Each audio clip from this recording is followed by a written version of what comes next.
As in learning anything, it helps if you actually know what it is that you're going to learn and the key processes, the key concepts involved in that learning. So if we're going to teach students to be metacognitive so that they can develop self-regulatory learning capability, this needs to be done initially in explicit ways. And when we talk about explicit teaching, this isn't just one-way didactic lecturing. Yes, it is direct instruction in the sense that as a teacher, you need to explain what these terms are and show examples and show how it works and what makes it a useful thing to learn.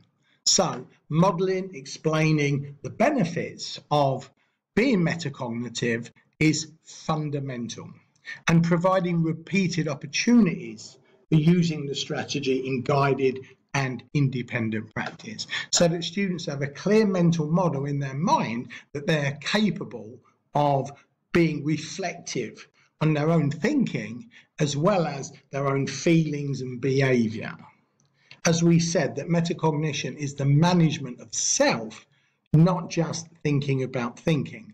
Hence, make them aware that this is a distinctively human capability, that it's something that we as humans can do in ways to help us to learn better and also perhaps for our own well-being. Explain and demonstrate how it works and illustrate with examples. Nice quote here from Shaw that basically modelling of self-regulatory skills, planning, the monitoring, self-evaluating are really important. And as they say, every teacher should do this with students. That becomes part of the way they go about their learning.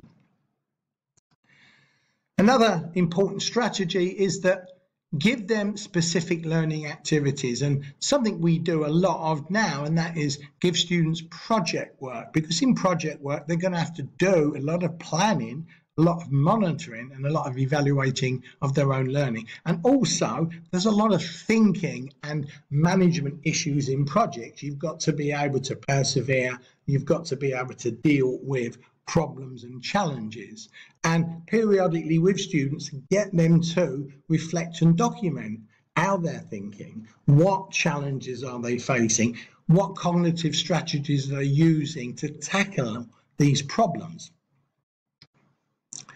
Another important thing with teaching anything is to look for teachable moments. When students appear confused, when they're having trouble with their learning, stop them and say, hold on, let's be metacognitive. Let's think about how we're tackling things. What are we doing? How are we doing it? What's working? What's not working? And most importantly, if it's not working, what can we do differently that might give us better results?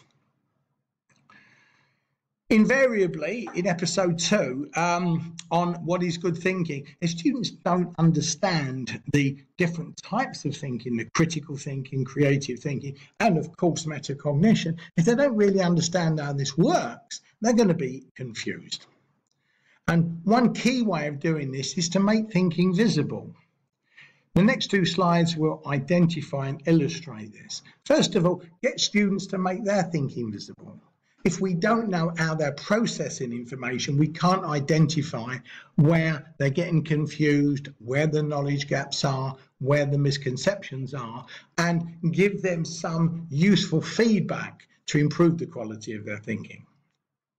And equally important is make your thinking visible. Making good thinking visible. You're experts in the field, so you pretty much know what good thinking means in the context of your subject. So we need to make our own intellectual processes visible.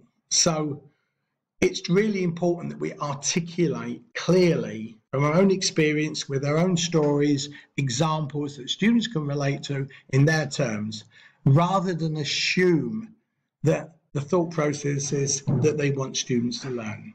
So that's the key set of strategies that we can use thoughtfully and situationally in our everyday teaching to get students to develop the capability to be metacognitive.